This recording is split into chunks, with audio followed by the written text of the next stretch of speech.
آواز ختم ہو گئے تھے،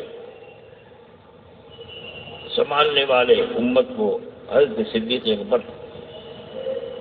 اس دن وہ دن ایک ابو بکر کا عمر کی زندگی سے افضل ہے، بہتر ہے۔ اور رات وہ جب غار ثور میں، مکہ معظمہ میں غار ثور ہے، حاجی لوگ جانتے ہیں، پہنچتے ہی دور سے دیکھ ہی لیتے ہیں، اونچائی بھی ہے بہت۔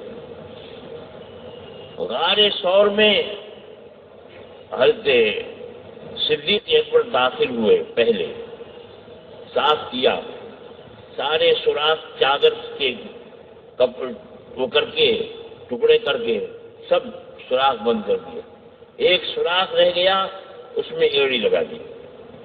کوئی چیز اگر آئے، موذی جانور، سانپ وغیرہ، تو ابو بکر کے کاٹ لے اور حضور پاک صلی اللہ علیہ وسلم کو ایذا نہ پہنچے۔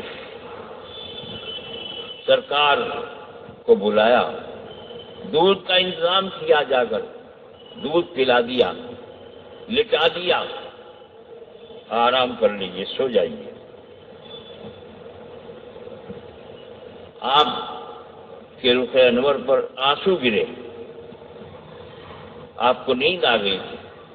کہا ابو بکر کیا بات ہے؟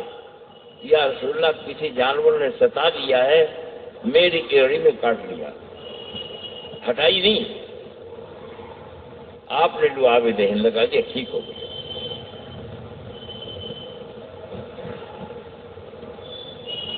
یہ کار میں دو ہیں، تیسرا کوئی نہیں، اللہ ان کے ساتھ۔ جب دیکھا کہ لوگ دیکھ رہے ہیں، ادھر ڈھونڈ رہے ہیں، یا رسول اللہ یہ دیکھ نہ لیں، نیچے کو دیکھیں گے تو ہمیں پہ نظر پڑ جائے گی۔ آپ نے فرمایا لا تحزن ان اللہ معنا، فکر مت کرو، غم مت کرو، اللہ ہمارے ساتھ، ان اللہ معنا، ہمارے ساتھ۔ تو یہ غار ثور کی رات، غار ثور کی رات، یہ عمر کی ساری زندگی سے بڑھ کر ہے۔ یہ کارنامہ صدیق اکبر کا، خدمت کرنا سرکار کا۔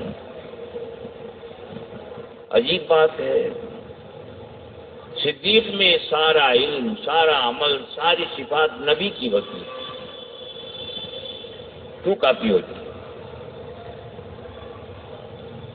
سرکار دو عالم صلی اللہ علیہ وسلم کو وہ والی شہادت نہیں ملی کہ کوئی تلوار سے آپ کو شہید کر دے۔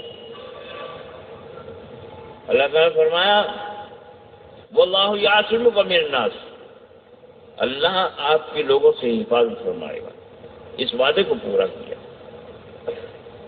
شہادت اگرچہ نبوت سے چھوٹا درجہ ہے، سرکار کو اس کی تمنا کی، آپ نے فرمایا وَدِدتُّ أَنْ أُقْتَلَ فِي سَبِيلِ اللَّهِ ثُمَّ أُحْيَا ثُمَّ أُقْتَلَ ثُمَّ أُحْيَا ثُمَّ، 3 مرتبہ پڑھا۔ میری تمنا آرزو یہ ہے کہ اللہ کے راستے میں مجھے قتل کر دیا جائے، پھر میں زندہ کر دیا جاؤں، پھر قتل کر دیا جائے، پھر زندہ کر دیا جائے، کیونکہ شہادت کے بڑے مرتبے ہیں۔ تو یہ شہادت تو نہیں دی، اللہ نے اپنے محبوب کو شہادت بھی عطا فرمائی۔ یہودیہ ملونہ خیبریہ نے جو آپ کو گوشت کھلا دیا تھا، ایک لقمہ کھا لیا تھا، ایک بوٹی، زہر کا اثر ہو گیا۔ وہ زہر، اس کا اثر واپس ہوا وفات کے وقت۔ فرمایا عائشہ زہر سے میرے دل کی رگیں کٹ رہی ہیں۔ تو سرکار دو عالم صلی اللہ علیہ وسلم کو زہر والی شہادت دی۔ زہر اگر کوئی کسی کھلا دے وہ شہید ہو جاتا۔ آپ دیکھیے صدیق اکبر کی جب وفات ہوئی تو وہ سانپ کا زہر واپس ہوا اور اسی میں وفات ہوئی۔ زہر والی شہادت سرکار کو ملی، زہر والی شہادت صدیق اکبر کو ملی۔ جہاں حجرہ عائشہ میں تشریف فرما ہے سرکار دو عالم صلی اللہ علیہ وسلم، دانی طرف صدیق اکبر موجود ہے قیامت تک کی، اور بائیں طرف ذرا نیچے کو چل کے فاروق اعظم ہے۔ دنیا میں بھی اسی طرح رہتے تھے، یہ دائیں وزیر، یہ بائیں وزیر۔ آپ نے ارشاد فرمایا میرے دو وزیر دنیا میں ہیں، دو آسمان پہ۔ دنیا کے دو وزیر ابو بکر عمر، اور آسمان کے وزیر جبرائیل اور میکائیل۔ آج بھی اسی طرح ہے، اور جب اٹھیں گے تو اسی طرح اٹھیں گے، دائیں طرف صدیق اکبر، بائیں طرف فاروق اعظم، اسی طرح اٹھیں گے۔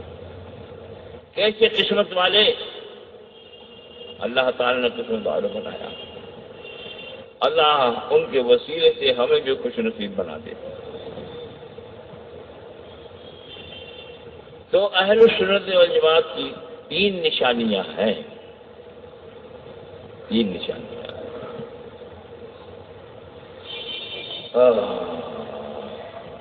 شیخین کو سب سے افضل ماننا، ساری امت سے سارے صحابہ، تفضیل الشیخین۔ حب الختانین، دونوں دامادوں سے محبت کرنا، حضرت عثمان غنی سے، حضرت علی سے۔ اور تجویز المسح علی الخفین، مسح علی الخفین کا قائل ہونا۔ اگر کوئی مسح علی الخفین کا قائل نہیں ہے وہ رافضی ہے، اہل سنت والجماعت نہیں۔ البتہ اتنی بات یاد رکھو، جو موزے پہنے جاڑوں میں عام طور سے پہنتے، گھر میں بھی پہن سکتے ہیں۔ جو موزے پہنے پہلے علماء سے مسئلے معلوم کر لے اس کے مسح کرنے کے، ویسے ہی نہیں ٹھوک دے اور صاحب ہم سنت ادا کر رہے ہیں، ایسے سنت ادا نہیں ہوگی۔